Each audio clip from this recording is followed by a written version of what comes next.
already on. This was, I feel like I should talk to you more because I feel like there's so much that we can dive into. I'm even shocked that it's almost like an hour. I'm like, we definitely need to have more conversations about this. We should. So you covered a lot of things. So I have like a lot of material to work with. But I think one thing that's important is I feel like in recent times there's something of like a role reversal. We being raised by wounded feminines go and have this masculine energy, but men who are raised by this wounded feminine have a lot of feminine energy because they're allowed to do nothing and sit in their feminine it's energy. Actually and not I believe feminine that energy, everybody's but got it's not actually feminine energy. What is happening with them is wounded masculinity, right? It lacks direction. It from the doesn't. female side. No, from the male side, right? They were raised by these wounded feminine, and then they were also raised by these men that had toxic masculinity. These men are not feminine because if they were, they would actually take on the role of the nurturer, the role of the don, right? They just seem to exist and still continue to be toxic while not contributing anything to, the feminine in their life or the one that is trying to embody masculinity now. These men are not feminine because they do not have the traits of femininity. What they have is toxic, it's wounded masculinity. It doesn't have direction. It doesn't know what to do. It doesn't know what role it needs to play. It is just floating, right? So their work is now having to connect with that masculinity for them so that they could be the partner to the feminine. And also remember that for a sexual attraction to exist, there has to be the plus and the negative, right?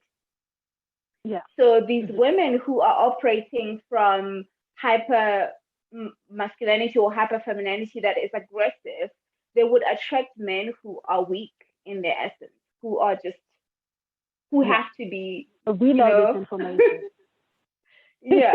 So that's what I was trying to get into. So you getting exactly into my question. So because you see a lot and people praise it these days that I have a couple of friends who are top-notch women, the best in their careers, and virtually all of them have men who don't have careers or men who are feeding off of their masculine sweat and tears. And they literally sit at home all day. And I'm trying to find out, so if you're saying the man is affected by the wounded masculinity, how do the wounded female and the wounded masculinity then come together and be in this codependent relationship of the women feeling like they have to be the provider and the men feeling like they're the trophy of the relationship, they really don't have to show up, which is what I'm seeing time and time again.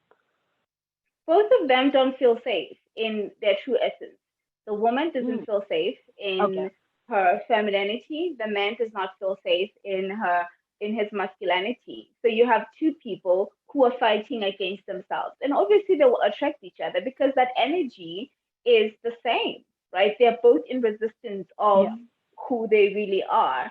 And they will attract each other. And for a sexual attraction to exist, always there has to be a plus and a negative, but these pluses, this plus and negative, have to be able to fit together, right? So if you are a healthy feminine woman, you will meet a healthy masculine energy that complements that energy. But if you are operating from the hyper femininity of I don't need, to be supported, I don't need to surrender to love, I don't need to be warm, I don't need to. But here's the thing.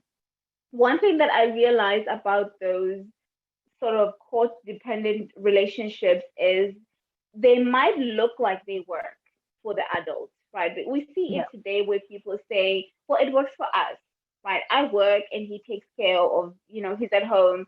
When the children come, it becomes so obvious that it's a flawed structure, that it doesn't work because you will be the one that is pregnant, right?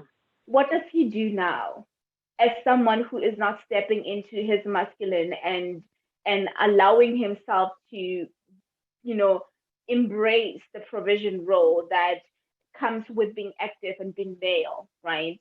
Then that structure starts to fail, and that's where the children become wounded because you're raised by this mother who is trying to fight her femininity. What's going to exist today is emotional abandonment and emotional neglect from the mother to the children. So that flow of love already will not exist because you have a mother here that says, I would rather be at work than be with my children. And the first 2 years of a child's life, they need a mother's love. That is what allows their brain to develop in those early stages, that connection that builds their attachment, style, that builds their confidence. That is required. But if you have a woman that says, well, I would rather be at work, and a man that says, I would rather be at home, he can't even breastfeed the child. He doesn't have the resources required to take care of this child. So this relationship, they seem to sort of work when people are still single and they say, well, because in that way they can hide their wounds, right? They seem to be compatible. This man can chill and clean the house or do whatever he's doing during the day. We never know. And she could go to work, right? And be a boss girl. And I've seen it as well. It's the most bizarre connection also, because I've also seen it with a couple of women as well, and they always realize later on that, oh no, that doesn't serve me once the children come into the picture. So so people need to allow themselves to feel safe.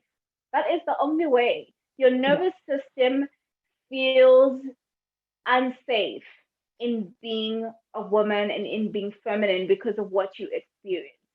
So the work now becomes, how do I relax this nervous system so that it knows that it's safe now for me to be feminine? Because that threat does not exist anymore. That threat of my mother, the threat of my father, the threat of that community that I grew up in, the threat of that church that I grew up in that was hyper, patriarchal, does not exist. Now as an adult, I have the capacity to set boundaries with people who do not treat me right, who disrespect me, who abuse me, who exploit me, who violate me. So it is safe now for me to be soft. It is safe now. And the moment you get into that energy, even the type of men that come to you, it changes everything. So the work becomes about the adult, the one that wants to attract better, the one that wants to experience a partnership that works. Because at the end of the day, the feminine and the masculine always wins. Whether we can come up with idealistic versions of what a relationship is supposed to look like, or philosophies of what a relationship is supposed to look like, there needs to be a balance. And what that balance does not exist, or when that balance is not healthy, or when that balance is based on trauma and woundedness, then it will crumble or it will become dysfunctional and the children will always suffer. Thank you so much. That was a lot. That really was a lot. So basically what I got in summary was the fact that Bob the Builder females are suffering from a wounded feminine energy, and so relationships stem from codependency, regardless, and you attract really what's inside of you. So if you absorb that toxic masculinity energy, that's really what you're going to get. And which is basically what I'm seeing in real life. Have a lot of friends that decided to go into that path of carrying men in their relationships, and they don't see anything wrong with exactly that. And it will reveal really, itself eventually. Yeah. No, don't worry. I have high hopes for everybody, because I am really just that person myself who had to learn, who had to evolve, who had to go in a different direction. And for me, because in my soul, I knew there was something that was wrong with me. And for me, it manifested as like, I don't want to have children, because in my head, that was like, now I have to have these people feeling the same pain that I'm feeling, because I really don't know how to get out of it. And it came for me in therapy, where my therapist was like, what you are feeling in that relationship is really exactly what your children are going to feel. And I was like, hello, I know this information for a fact because I know it from my mother. And the reason why I was so adamant on not reproducing was because I knew inside of me I didn't have the capability to stop it because I didn't even know what it was. And 3 years later, it's a mother wound, and it's not even daddy issues. Yeah, So for many it's women, insane. that's always like, yeah, I'm sorry. I say for most women, it's always such a surprise when they realize that most of their issues actually stem from their relationship with their mother. That Yeah, all this time, yeah. because we are And taught every single time. Yeah, no, continue, it's fine. yeah, and now that I look at what I had to be dealing with in when I was that person was the fact that really the only thing that was in commonality with my father was because the person had like a similar personality or like a their disposition. Not really like they were like that, but just their disposition. But anything else that I endured, anything else that I had to go over really had nothing to do with my father, had nothing to do with anything, but had everything to do with what I was running from, which was definitely my mom. And I was like, all these years, really, I'm out here Yeah. meditating daddy issues. I literally spent a whole year cleansing myself from my daddy issues, going through hoops, what is it called?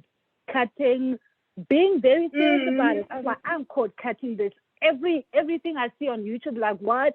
Cut cord. And then this, and the whole time I was like, so if I'm doing all of this work, so why am I not leaving? Like I'm still here dealing with the mess. Like I'm here. I could go cord cutting the day before, but if I get the phone call, then I'm like showing up immediately. And only when I started dealing with the mother wound, I was like, now we know. This is where it now starts. we know. Yeah. And it's not even where it starts for me. It's literally everything. As a woman, it's literally everything because we run away from things that are in our mental, and as long as we don't take the time to, because I wouldn't know, had I stopped my healing last year after I realized this wouldn't have happened. I wouldn't have woke up this year and be like, okay, inner child done, daddy issues done. I wouldn't have thought about it. I wouldn't have thought about it. It came when I was watching Healing People, and they kept talking about this mother one. And I actually listened to one of the girl stories about feeling like she was despondent in life. She also had like a dysfunctional childhood with the mom and the dad. And she was like, it clicked for me when I realized that really my father's presence had nothing to do with my trauma. It was my mom and the endurance of what was going on that allowed me to be this dysfunctional person. Yeah. For women, we learn. For most women, I'm saying for most women, our mother is the first template for what it means to be a woman, to exist in the world. If it's safe for us, what is there for us? What can we experience in relationships? Everything that she is, we are seeing this, and it's becoming part of our programming. And remember, because the child's brain does not come all developed, literally we only have the stem and some parts of our brain that are functional. Our entire nervous system wires itself around those experiences. So I always say to people, you are literally lying to yourself if you think you can come out of a dysfunctional family, you can come from a wounded mother and not carry those traits, right? And this is why we have to show ourselves grace that, you know what, I was a child. My brain was a blank canvas. My mother could write whatever she wanted. And because she was the one that I had the most intimate relationship with, and because she's a woman and I was learning what it means to be a woman from her, of course I'm going to take those things. And people come to me and say, I hate that I'm becoming my mother. I'm like, of course you are becoming your mother. And that's not a bad thing. Of course you're becoming your mother. And you shouldn't resist that and say, oh my God, I hate myself because I'm becoming my mother. I hate myself because I'm doing these things that I used to hate about my mother. just recognize that the programming is doing what it was meant to do.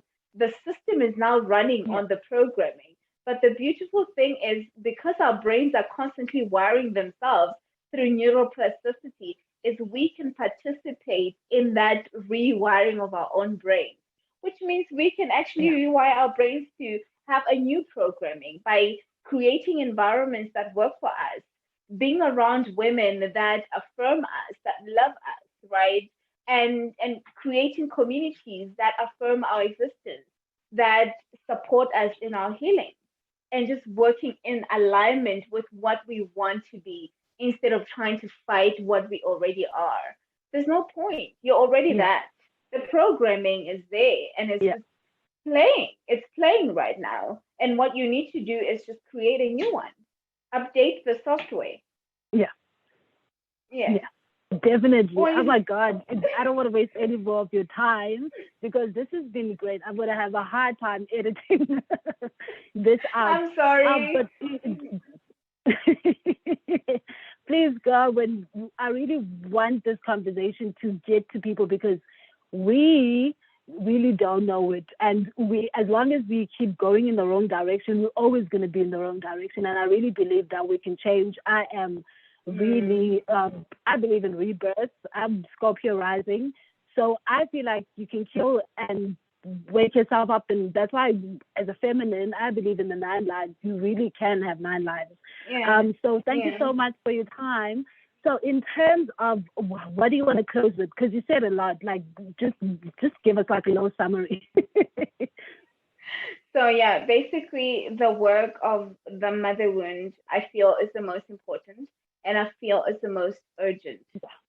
People don't realize this, but it's the most urgent.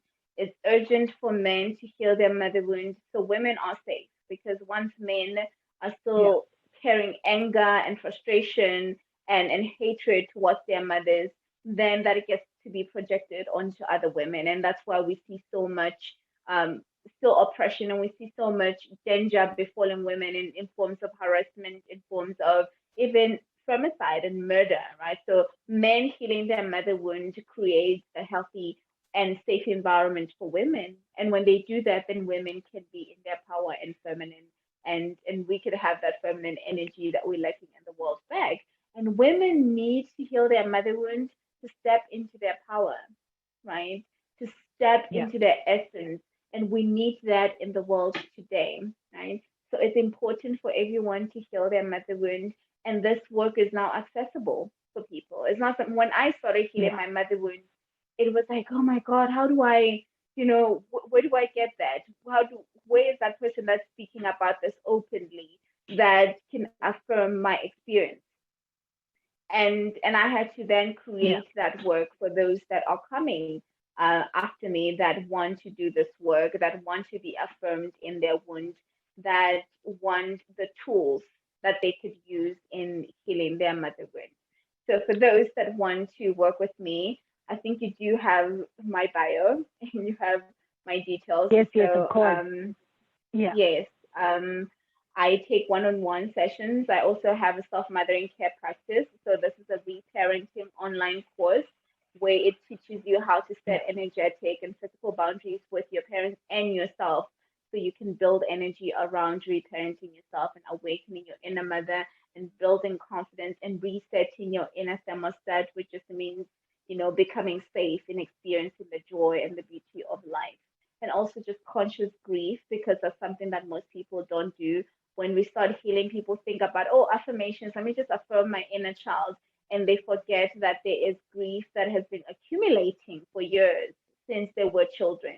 That sadness needs to be expressed. That sadness needs to be released from their system. So that's part of the work that we are doing. And one thing that I love about that is people then say, oh my God, I used to be in so much pain, or I used to have this chronic illness and it just left.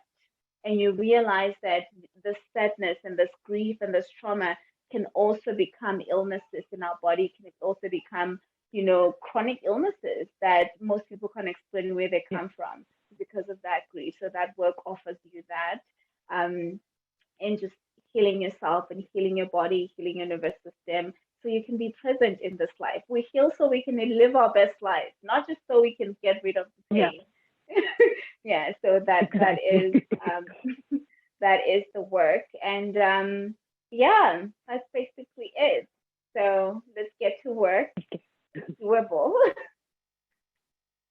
Yeah, of course. Oh my And God, thank you so much. I'm so me. happy that I really enjoyed this talk. I'm happy because I don't have to pay for a session. I just got one. Lucky you. This was important.